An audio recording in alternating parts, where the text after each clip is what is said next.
Lunch with Sylvia. Today we have some lovely vegetables. We've got some green leaf lettuce, some broccoli, the kohlrabi is back again, some scallions, we've got 4 lovely tomatoes, some yellow squash, some sweet peppers, a cucumber, some corn underneath, they had some hot peppers, a eggplant, and these are the mature beans, and what you're gonna eat is the inside here, okay? You can make a soup or a dip with it. We have an eggplant and then a cantaloupe for some fruit. So this week, we are celebrating the eggplant, and I actually bought an extra one at the farm stand today. Now, eggplant, this one happens to be black. This one is a little bit like purplish and white. The variety of this one is a Rosa Bianca. It's actually one of my favorite eggplants. And we are going to cut it and then slice it. Now, eggplants are, believe it or not, a berry. So they're a fruit, and they're part of the nightshade family, like the potato and the tomato. And they've been cultivated since like the 15th century. Mr. Thomas Jefferson actually was introducing the eggplant to us in his home in Monticello. So we have him to thank. So these guys come in a variety of colors. They also come in green and white and a whole myriad of different shapes. Okay.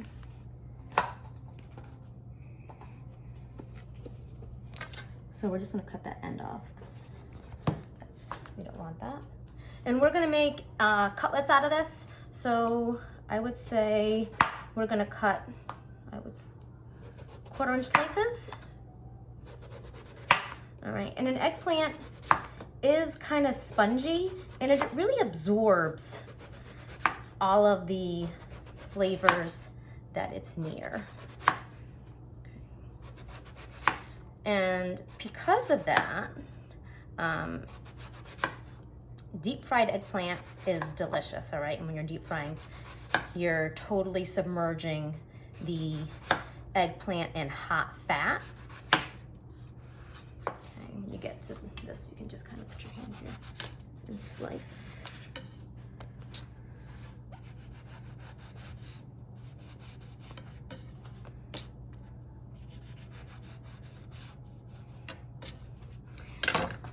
But we're not deep frying. We are actually going to air fry on here in our toaster. So with air frying in my toaster, that convection heat has a fan, and that fan, and with the addition of really high heat,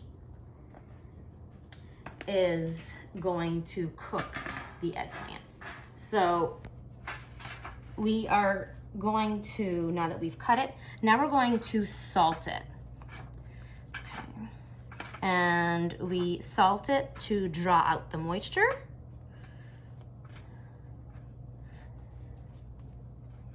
And to remove some of like the bitterness sometimes. So what we're gonna do is we are gonna take some salt and just sprinkle it. And because it's on this like little rack, all of the water will go down, okay? And then what I just kind of like to do is, I don't do it on both sides, just give it a little mix.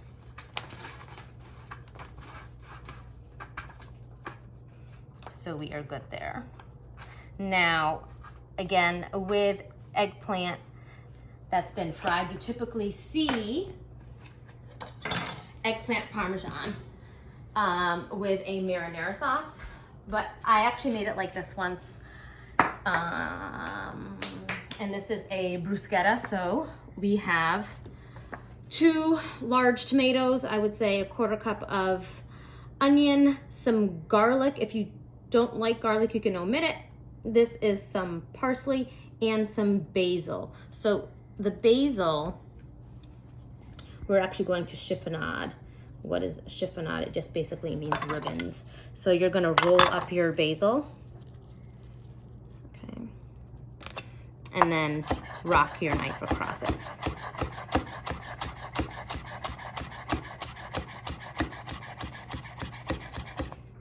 And then you have made little ribbons, okay? You can leave it like that, or you can chop it. I'm gonna leave it in ribbon form.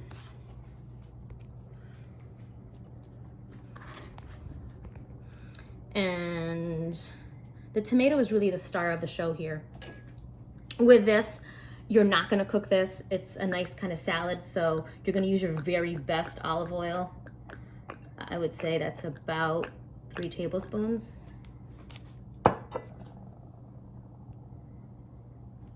2 to 3 tablespoons of oil. These are yellow tomatoes. They don't have a lot of acidity, so I'm not gonna add a lot of vinegar, just a few drops, okay? Again, you always wanna add salt because that salt draws out the moisture. You're gonna add some pepper.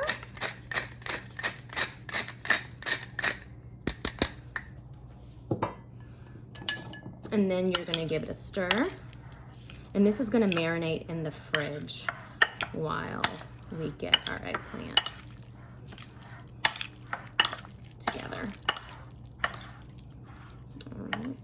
So this is gonna go into the refrigerator for about 10-15 minutes while our eggplant also kind of salts for about 15 minutes or so. So we'll be back. All right, it has been about 15 minutes, and as you can see from the pools of water on the eggplant, that the salt has done its job, all right? And eggplant's about like 92% water, so the salt did its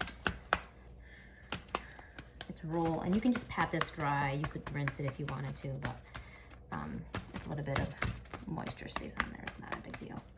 Okay. So the next step to our eggplant is breading it. Now, when we bread it, you're going to, because there's still a little bit of moisture on here, it's going to go from wet to dry to wet to dry again. And the standard breading ingredients are flour. You have some egg, which is going to coat it with a little bit of milk, and I'm just going to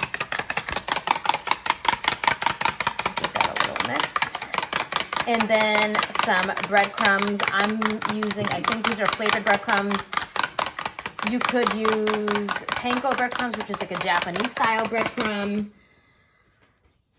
If you wanted this gluten-free, just use gluten-free flour and gluten-free breadcrumbs so you could still enjoy this recipe, okay? So to do that, I take it, and I like doing this in these like Asian takeout containers because I can just kind of use the sides of the container to my advantage. And if you want to use the fork, you can. If you want to use the hands, you can. And by giving, so there we go. And I'm going to continue doing the rest of these. I'm going to preheat my oven to 425 degrees. And it's going to cook on the first side for about 10 minutes. We will flip it, and it will cook for another about 10 minutes, okay? All right, so all of our eggplant cutlets have been breaded, and now I'm just going to spray my basket that I'm gonna air fry it in, okay? If you don't have that, you can just put it on a sheet pan. This is a parchment paper, totally optional. And then I'm going to arrange this, and it's gonna go into my oven, and we'll see you when it's done.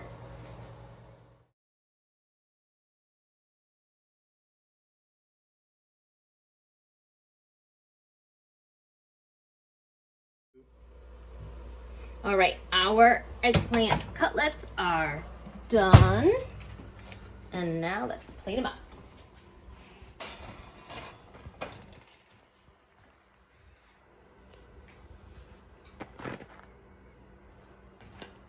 So they're nice and golden brown. They're not as like crunchy as you would get with a typical deep fry, but it's pretty healthy, so I'm not complaining.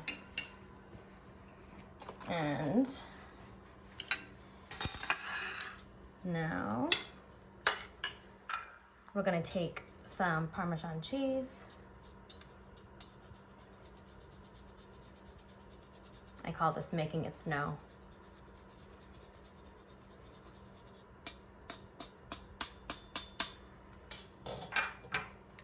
And top it with our bruschetta.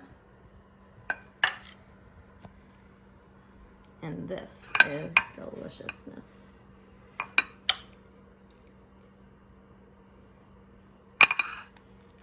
It's a nice little alternative to your typical eggplant parm. However, you can take these cutlets and you can use them as a topping for pizza. You can make your eggplant parm in like a casserole. You think out of the box. We made bruschetta. You can make like a little like a feta dip, or you can put some hummus on there. So it's a very versatile way of making your eggplant. And listen, in 20 minutes in my toaster, I just cooked a whole batch of eggplant. Okay, so let's taste this.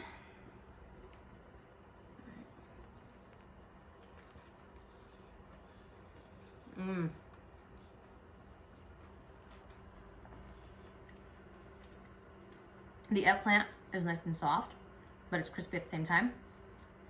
And that bruschetta is on point. It's sweet and savory and delicious, and it really complements the hot eggplant. Make some cutlets, make some bruschetta. You can even put this on some bread that has been toasted with some garlic and olive oil. It makes a great appetizer. Make some eggplant, make some bruschetta. Enjoy. I love you all. Have a beautiful day.